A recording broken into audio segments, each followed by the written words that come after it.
Disesatkan penunjuk arah. Ibrani 13 ayat 9a, janganlah kamu disesatkan oleh berbagai-bagai ajaran asing. Beberapa waktu yang lalu, kami dari arah Cirebon bermaksud mengunjungi Dieng. Karena belum pernah melalui jalur ini, kami lalu mengandalkan petunjuk arah Google Maps.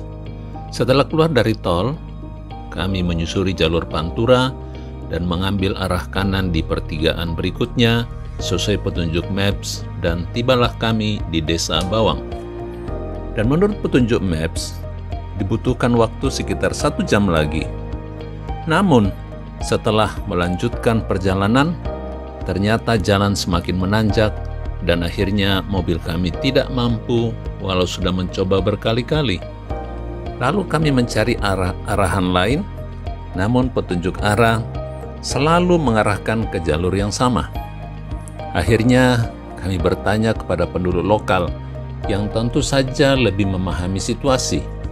Dari sini kami mendapat informasi bahwa jalur ini memang berat dan berbahaya, terlalu curam dan sering terjadi kecelakaan yang memakan korban jiwa.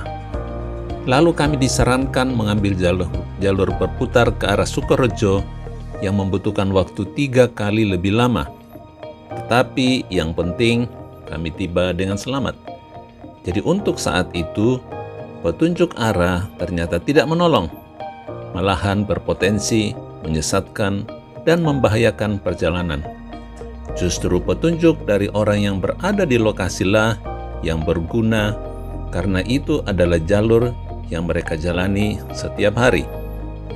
Dengan demikian menjadi pertanyaan, apakah petunjuk arah masih diperlukan? Hidup kita sehari-hari juga merupakan sebuah perjalanan yang melalui jalur yang belum pernah dijalani sebelumnya. Untuk itu kita perlu penunjuk arah agar tidak tersesat.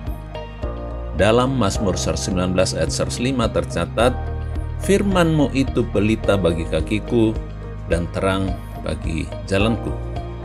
Artinya, firman Tuhan itu sebagai petunjuk arah yang menunjukkan hal-hal yang perlu dihindari maupun yang perlu dilakukan agar kita tidak tersesat. Namun masalahnya, banyak orang-orang Kristen tidak paham firman Tuhan sehingga umumnya hanya mengandalkan khotbah dan pengajaran dari para pengkhotbah. Dewasa ini ada begitu banyak pengkhotbah dengan berbagai macam pengajaran yang semuanya mengklaim sebagai firman Tuhan. Tetapi sayangnya seringkali berbeda dan saling bertentangan satu dengan lainnya. Lalu muncullah golongan-golongan berdasarkan ketokohan seseorang, padahal penggolongan seperti itu adalah masalah serius dalam Alkitab, seperti yang tertulis dalam 1 Korintus 1 ayat 10-13. Paulus mengkritik orang Korintus karena perselisihan di antara follower Paulus, Apolos, dan Kefas. Padahal manfaat dari firman Tuhan adalah sebagai penuntun untuk saling mengasihi, seperti yang dikatakan dalam Efesus 4:15, tetapi dengan teguh berpegang kepada kebenaran, di dalam kasih kita bertumbuh di dalam segala hal, karena Dia, Kristus yang adalah kepala. Oleh karena itu, perhatikan bahwa tidak setiap pengajaran itu berguna bagi kita. Diperlukan kedewasaan dan pengalaman bersama Tuhan untuk mengerti dan menjalani pengajaran yang tepat dan berguna, seperti yang tertulis dalam Efesus pasal 4 ayat 14, sehingga kita bukan lagi anak-anak yang diombang-ambingkan oleh rupa-rupa angin pengajaran.